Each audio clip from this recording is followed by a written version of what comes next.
इस समय सीधी तस्वीरें भाजपा हेडक्वार्टर त्रिकुटानगर के बाहर से, जहां पीएम पैकेज के एम्प्लॉइज अपनी मांगों को लेकर से प्रदर्शन करें, और इस समय इनके बीच में पहुंचे रविंदर रैना, भारतीय जनता पार्टी के प्रदेश अध्यक्ष, साथ ही साथ कविंदर गुप्ता जी।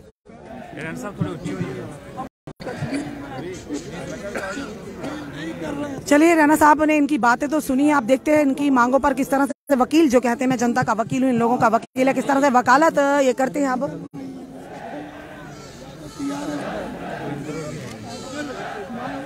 आज जन सैलाब उमड़ा, एक तरफ रहबर खेल फिजिकल टीचर्स प्रदर्शन कर रहे हैं और दूसरी तरफ आज ये PM package employees Bhajpa headquarter के बाहर के लाइव दृश्य समय। और भारतीय जनता युवा मोर्चा के जो प्रधान है अरुण प्रभात भी यहाँ पहुंचे हैं, रविंदर रैना जी, कविंदर गुप्ता जी।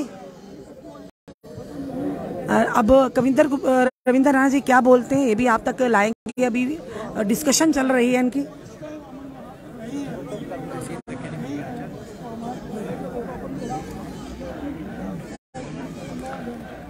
अब जाने का प्रयास करेंगे।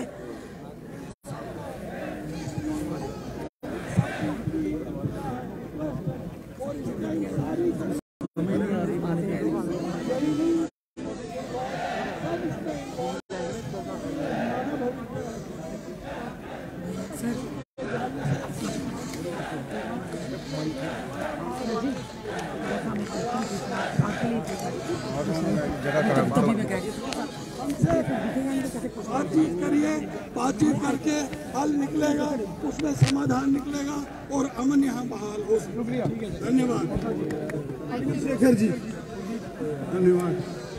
आज अभी आकाश में बादल है और रवि छिपा हुआ है, लेकिन असली रवि यहाँ है।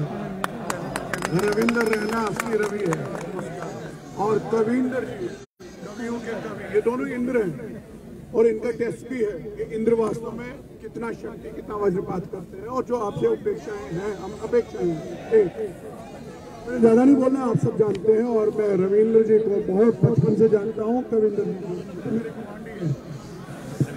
मैं इतना सब कहना चाहता हूँ, ये बच्चे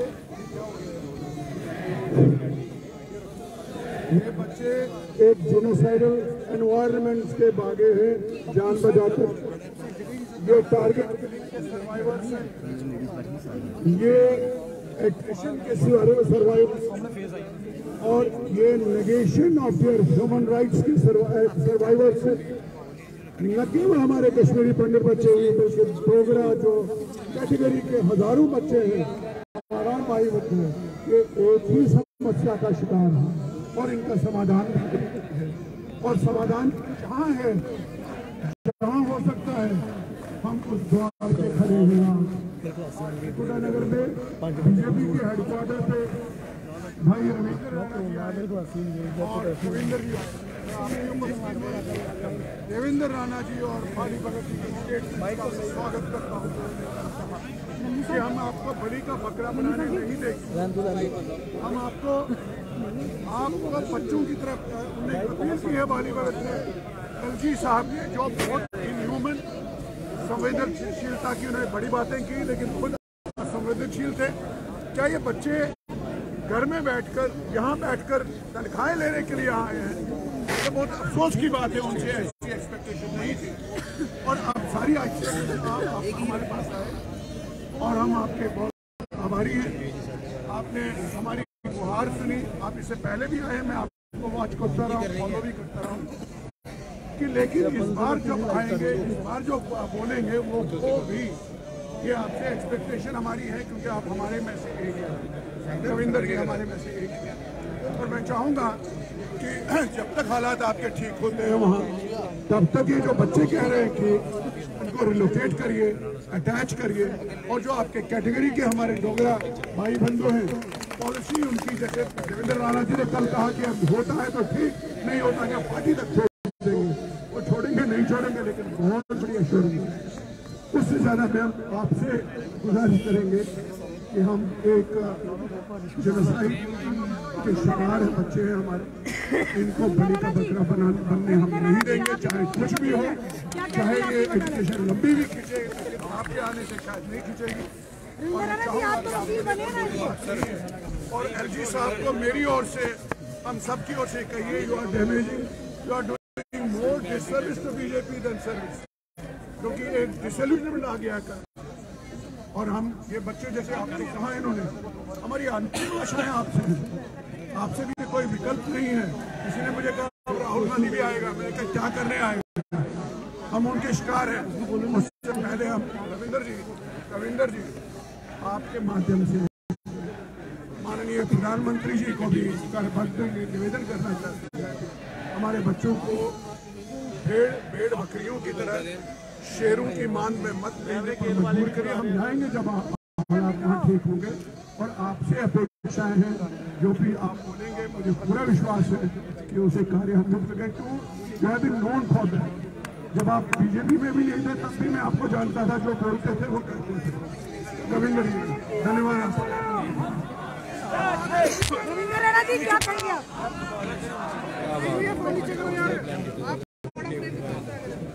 तो आएगा मेरा, मेरे आगे बंदे खड़े हैं।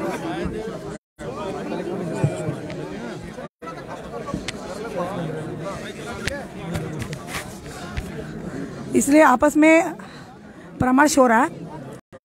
ये कविंदर गुप्ता जी इस समय मंच पर चढ़े हैं। आप देखते हैं किस तरह से ये अपनी बात, इनकी बात को गंभीरता से लेते हैं और क्या जवाब देते हैं। आज के प्रदर्शन के कार्यक्रम में हमारे बीच में खड़े हुए भारतीय जनता पार्टी के माननीय अध्यक्ष श्रीमान रविंदर रैना जी, हमारे मित्र श्रीमान अग्निशेखर जी, श्रीमान खोसा जी, अरुण जी, यहाँ पर अपने दुख की गाथा सुनाते हुए, उनको सही बात करते हुए हमारे सभी भाइयों और बहनों, जिस दर्द को लेकर के हम सब यहाँ पर बात कर रहे हैं, इस दर्द के साथ भारतीय जनता पार्टी सबसे पहले खड़ी है। हमने 1989 से 90 से लगातार वो हालात देखे हैं। अगर कश्मीरी पंडित समाज देशभक्त ना होता तो शायद वो इस तरह से पूरे हिंदुस्तान में जगह जगह पर माइग्रेंट न होता। आज भी जिस प्रकार की वहां पर परिस्थिति बनी है, हम इस बात से इनकार नहीं करते हैं कि वहां पर हालात नहीं सुधरे। हालात सुधरे हैं, लेकिन जो टारगेट किलिंग है कुछ लोगों को लेकर के, खास करके एक समाज को जिसको सरकार दोबारा बसाना चाहती है, लेकिन जो बेइंसाफी हमारे साथ हो रही है उसमें कोई दो राय नहीं। भारतीय जनता पार्टी हमेशा आपके साथ खड़ी है। सरकार जो भी कुछ कहे, लेकिन जिस प्रकार की वहां पर व्यवस्था बननी चाहिए, जिस प्रकार से वहां पर सिक्योरिटी होनी चाहिए, शायद उसमें कोई कमी है। इन लोगों ने कभी नहीं इनकार किया है कि ये वहां पर नहीं जाएंगे, लेकिन हालात उस प्रकार से बनने चाहिए। हमने लगातार 30 साल अगर विस्थापन के दुख को झेला है तो ये चीजें हमारे लिए कोई मुश्किल नहीं है। हम सरकार को आपके माध्यम से अपील करना चाहते हैं, हमारा मीडिया के सभी भाई यहाँ खड़े हैं, कि हालात देखिए, इनकी जान को जो खतरा है उससे आप किस प्रकार से बचा सकते हैं। केवल कुछ लोगों की फीडबैक लेकर के इतना सख्त बयान देना ये ठीक बात नहीं है। हमने उस लोगों के साथ तब से खड़े हुए हैं कि जब से 1990 से हालात ये बने हुए थे। आज तब भी चाहे केंद्र में कोई भी सरकार रही हो, उन्होंने किसी की तनख्वाह नहीं रोकी थी। सबसे पहले लोगों का जीवन यापन, ये यहाँ तनख्वाह लेने के लिए नहीं बैठे हैं, ये इसलिए बैठे हैं कि आप वहां पर सुरक्षा दीजिए, तनख्वाह हम ले लेंगे, हमें लेनी आती है। देखिए, कुल मिलाकर के हम आपके साथ हैं। पहले भी भारतीय जनता पार्टी इस विषय पर गहन विचार कर रही है और हम सिर्फ एक बात सरकार से अपील करना चाहते हैं, आप सही माहौल दीजिए और सही वहां पर वातावरण दीजिए। हम कभी जाने से इनकार नहीं करेंगे। अगर इन लोगों ने वहां पर 4200 लोगों ने पहले भी यहाँ पर जाकर के नौकरी की है और लगातार कई साल नौकरी की है, तो 10-12 साल से ये लोग जो वहां पर बैठे हैं, तो ये आज भी जाने को तैयार है। लेकिन जब हमने किसी अपने भाई बहन को वहां खाम मरने के लिए नहीं भेजना है, अगर होंगे तो देश पर शहीद होंगे, इस प्रकार से नहीं करेंगे। और ये बड़ी अच्छी बात है, हम केवल सरकार से एक्स ग्रेशिया लेने के लिए नहीं बैठे हैं, ना हमें जरूरत है, ना इस चीज की जरूरत पड़नी चाहिए। आप माहौल को साझगार करो, हम उसको करेंगे। मैं चाहता हूं रविंद्र राणा जी कुछ लोगों के साथ बैठ करके कुछ बातों पर इसको साहब मोदी जी को बोलिए जी, एलजी साहब तो सरकारी नौकर है, मैं कर रहा हूँ। वो नहीं सुनते हैं, बीजेपी बिल्कुल इन विषयों को लेकर के जल्द ही हम केंद्र से बात करेंगे। अपने प्रधान रविंद्र राणा जी की अगुवाई में हम यहाँ पर बात करेंगे। सीरियस मसला बन गया है ये पूरे, और भारतीय जनता पार्टी के दफ्तर के सामने इसलिए हमारे लोग आते हैं कि भारतीय जनता पार्टी से अपेक्षाएं हैं। जिन पार्टियों ने यहाँ पर हालात खराब करे उनकी बात नहीं करता, लेकिन आज भी भारतीय जनता पार्टी इस प्रकार से आप हमसे उम्मीद करते हो, हम हमेशा से आपके साथ खड़े रहेंगे। इन्हीं शब्दों के साथ एक बार मिल करके ये इस लड़ाई को लड़ेंगे, अंजाम तक पहुँचाएंगे। बहुत बहुत शुक्रिया।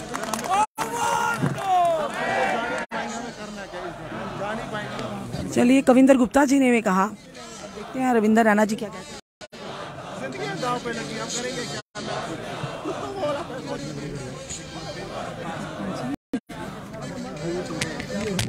अरुण प्रभात भारत माता की, भारत माता की, वंदे वंदे वंदे भारत माता की। आज इस स्थान पर अभी अपने स्वाभाविक घर के अंदर आप सब नौजवान जो यहाँ पर उपस्थित है, मैं इस क्षेत्र के माध्यम से केवल 2-3 बातें आप सबके बीच में रखूंगा। ये जो आपका प्रोटेस्ट, आपका घर आना, ये एकदम स्वाभाविक है और एकदम सटीक है। और आज के इस एकत्रित होने के कारण मैं जरूर एलजी साहब से ये बोलूंगा कि आपने 90 के दशक जम्मू कश्मीर की भूमि में रह करके नहीं देखे हैं, इसीलिए आप ऐसी बयानबाजी करते हैं। मुझे बहुत दुख हुआ जब घर बैठे तनख्वाह वाला शब्द एलजी साहब ने ये लिया कि यहाँ का डोगरा हो, यहाँ का कश्मीरी पंडित हो, उसने उस आतंकवाद के काले उस समय का दौर देखा है। और आज अरुण प्रभात का एक बड़ा बयान कह डाला कि एलजी साहब 90 के दशक में आप यहाँ पर नहीं थे, फिर आप किस तरह से यहाँ के हालातों के बारे में जानेंगे, वो दर्द कैसे जानेंगे, एक बड़ा बयान दे डाला। आम व्यक्ति, नौकरी पेशा करने वाला आम व्यक्ति अपने आप को सुरक्षित महसूस नहीं करता, मजबूरी में जम्मू में बैठा है। उसके कारण हम एलजी साहब और माननीय गृह मंत्री साहब, प्रधानमंत्री जी को ये आग्रह करते हैं आपकी ओर से, माननीय प्रदेश अध्यक्ष जी यहाँ पर है, साबका विधायक और पूर्व उप मुख्यमंत्री जी यहाँ पर है, भारतीय जनता पार्टी के वरिष्ठ नेता यहाँ पर है, कि इन सबके साथ न्याय होना चाहिए और ऐसी बयानबाजी नहीं होनी चाहिए जो जख्मों पर नमक छिड़कने का काम करे। आप सब नौजवानों के साथ भारतीय जनता पार्टी उस दौर पर भी खड़ी थी और आज के दौर पर भी खड़ी है। ये आश्वस्त माननीय अध्यक्ष जी ने और उप मुख्यमंत्री जी ने आपके बीच में सीधे यहाँ पर पहुंच करके सिद्ध किया। मैं आप सब नौजवानों को ये आश्वस्त करता हूँ कि न्याय जरूर होगा। भारतीय जनता पार्टी का वरिष्ठ नेतृत्व केंद्र के कानों में जरूर आपका विषय समय समय पर चर्चा करता आया है, करता रहेगा और जब तक न्याय नहीं हो जाता तब तक डिगेगा नहीं। इतनी सी बात आप सबके बीच में रखनी थी। बहुत बहुत धन्यवाद।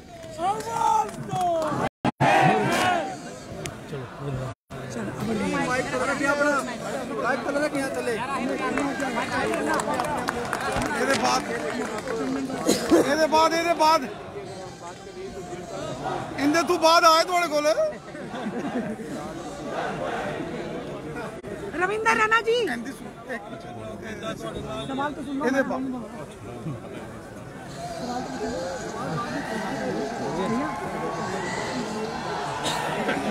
भारतीय जनता पार्टी के कार्यालय के बाहर यहाँ जितने भी हमारे कश्मीरी पंडित भाई बहन हमारे नौजवान साथी आए हैं और इससे पहले चाहे खोसा साहब हों, अग्निशेखर साहब हों, कविंद्र गुप्ता साहब हों या अरुण देव जी हों, सब ने अपनी बात रखी है। देखिए, जैसे आपको भी तकलीफ हुई है इस बात को सुनकर,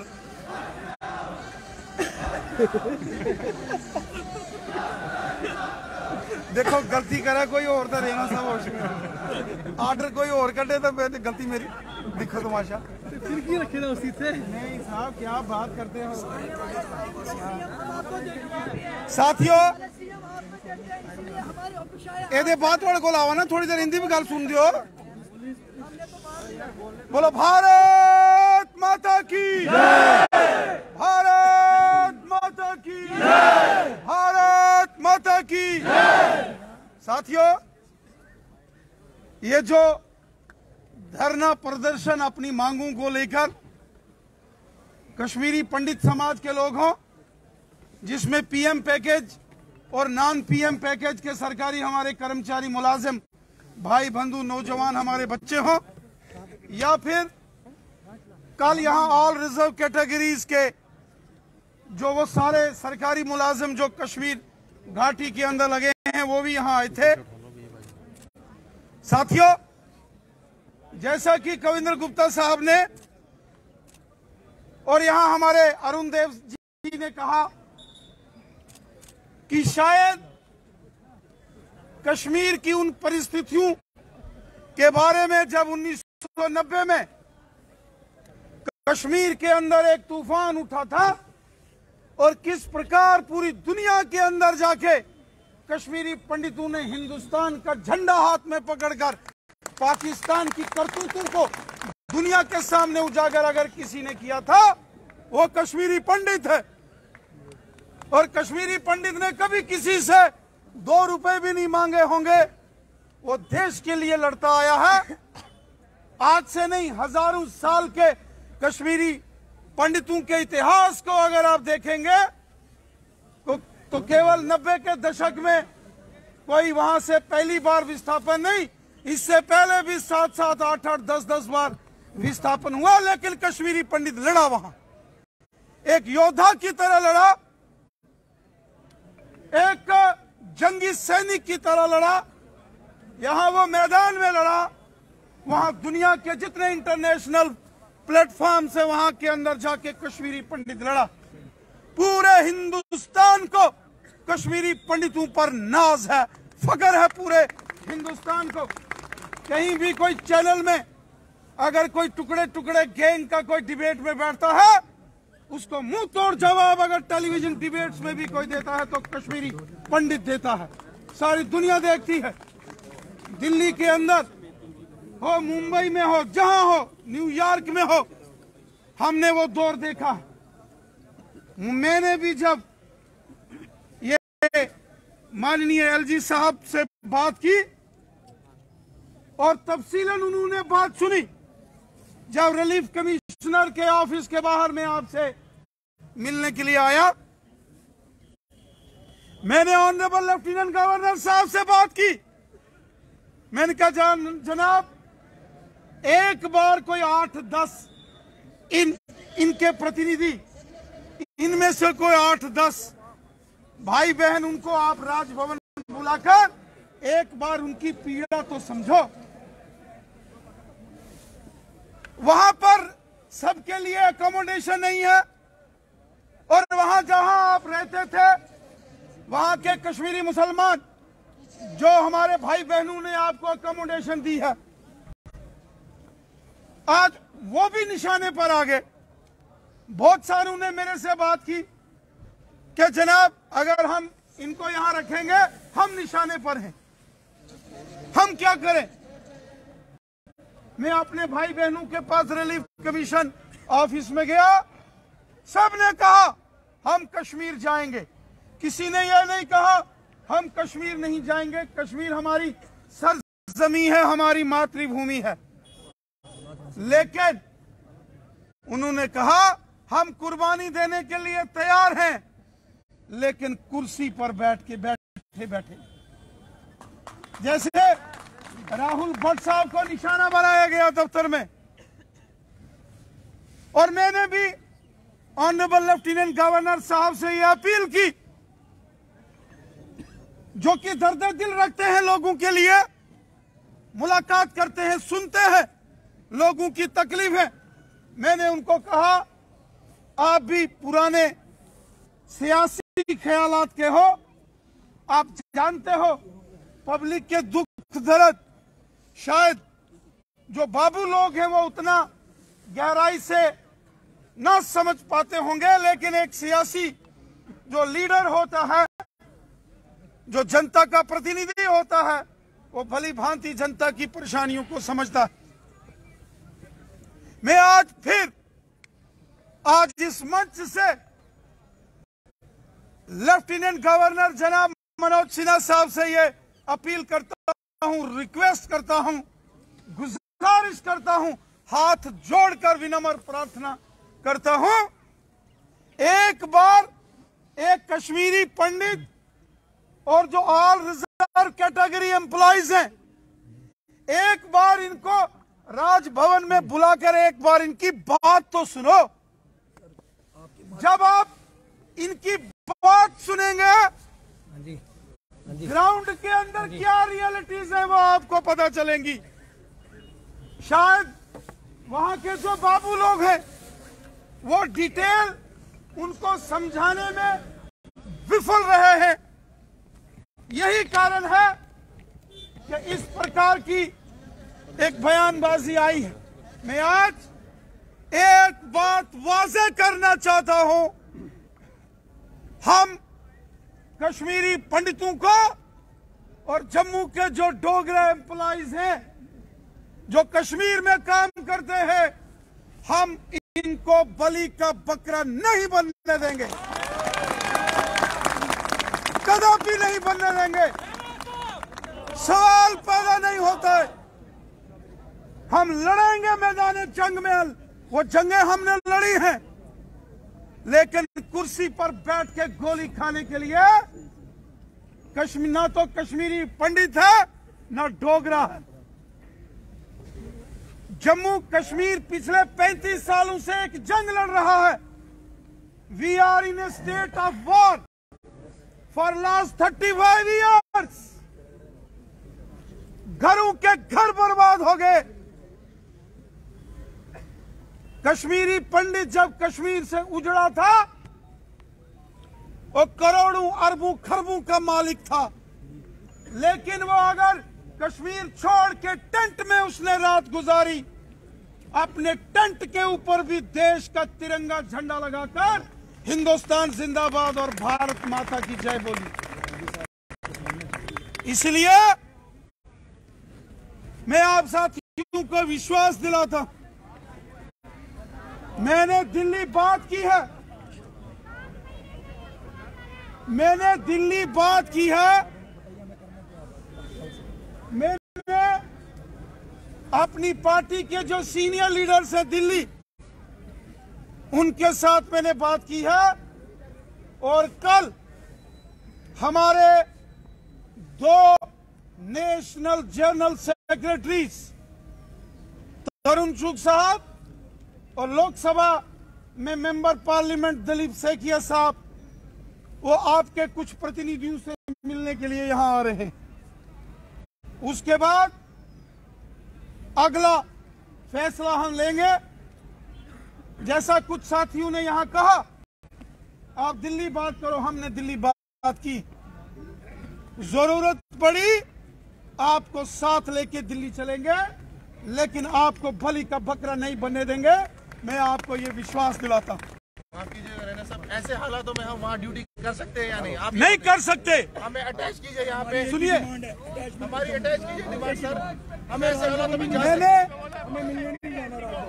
हमारी एक डिमांड है, आप आरसी ऑफिस में मैं इस बात को नहीं है एलजी साहब से मिलने का, कोई शौक नहीं। मैंने कोई शौक नहीं है एलजी साहब मिलने का। जो करेंगे आप करेंगे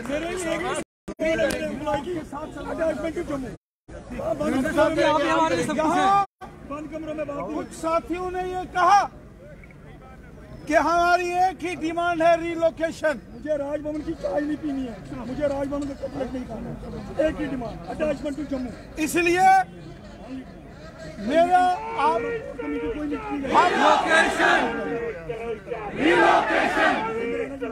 रिलोकेशन आप हमारी मीटिंग खुद हमारा फैसला कीजिए। मेरी बात सुनिए, एलजी साहब से खुद मिलिए। हम अगर आपके बीच में खड़े हैं, हम आपके साथ खड़े हैं। आपकी जो जो डिमांड्स है वो जस्टिफाइड है। एक ही डिमांड है, एक ही one demand, relocation, relocation, relocation,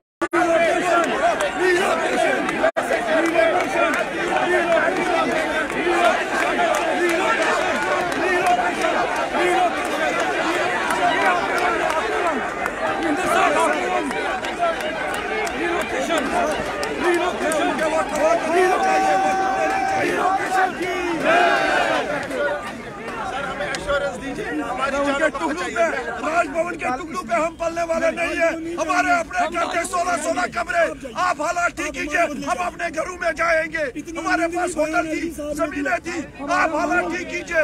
हमें वो कमरे मंजूर नहीं है, हमें वो एक कमरे में पिंजरों में कैद घरों में बंद करने वाले पसंद नहीं है। हम जिसमें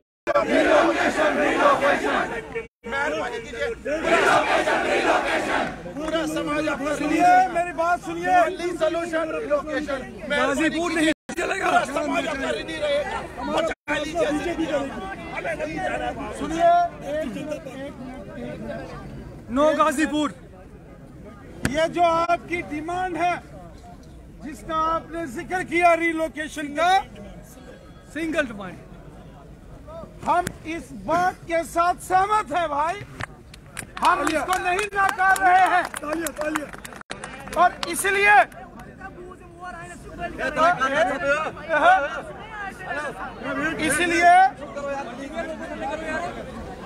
इसलिए हम आपके साथ पूरे तरीके से आपकी इस मांग का हम समर्थन करते हैं, और ये होना चाहिए। जब मैं ये कहता हूं कि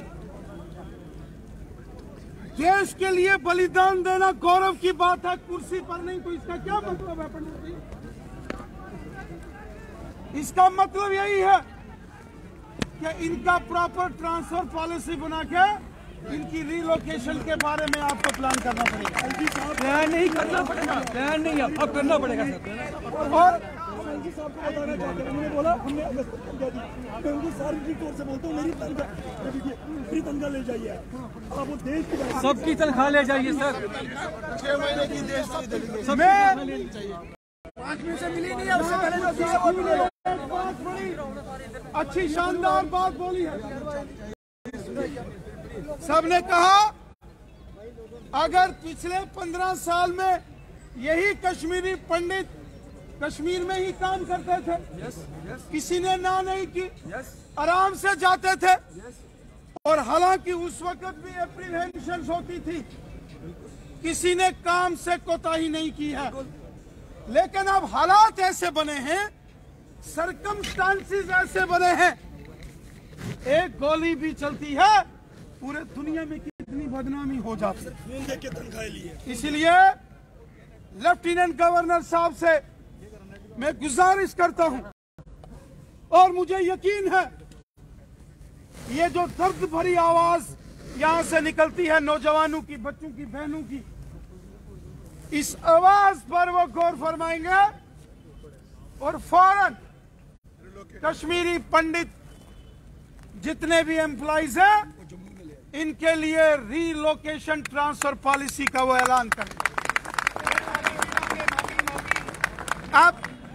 आपके राज्य में हम बॉन्डेड लेबर नहीं हो सकते सर। सुनिए, और इसलिए कल हमने दिल्ली बात की है, पार्टी ने 2 बड़े सीनियर लीडर्स को जम्मू आने के लिए बोला है। कल तकरीबन 1 बजे आपके यहाँ 10 के करीब मैं कहूंगा 10-12 एड्रेस करें हमारे को प्रोटेस्ट साइड पे, प्रोटेस्ट या आपने ही करनी है। नहीं सर, मैंने नहीं करनी। तो आपने कोई आप हमारे प्रोटेस्ट साइड पे आइए सर। मेरी आपसे गुजारिश है, मैं कल से लगातार कोशिश कर रहा हूं दिल्ली में, और हमारे 2 नेशनल जनरल सेक्रेटरीज श्री तरुण चुग साहब और दिलीप सैकिया जी, जो कि मेंबर लोकसभा के हैं, वो यहाँ आपसे मिलने के लिए यहाँ आ रहे हैं। आप एक बार उनके साथ भी बात करेंगे, उसके बाद वो राजभवन जाएंगे, वो लेफ्टिनेंट गवर्नर साहब से बात करेंगे कल भैया। और इसीलिए मैं चाहता हूं, यस, आप हमारे, हम बीजेपी ऑफिस में आएंगे, अटेंडेंस बीजेपी ऑफिस में। रविंदर सर, एक छोटा सा सवाल, रविंदर सर, एक छोटा सा मेरा सवाल, आप भी मानते हैं कि इनकी मांग जो है रिलोकेशन की जायज है, अगर अभी इनकी मांग नहीं मानी जाती तो क्या आप इनके साथ प्रदर्शन पर बैठेंगे? आप कभी भी ये मत सोचिए कि आप किसी पॉइंट पर अकेले पड़ गए हैं। सियासत अपनी जगह है, देश पहले है, तिरंगा झंडा पहले है, एक एक कश्मीरी पंडित तिरंगे झंडे को रिप्रेजेंट करता है। हम आपके साथ हैं, पहले भी थे, हमेशा रहेंगे।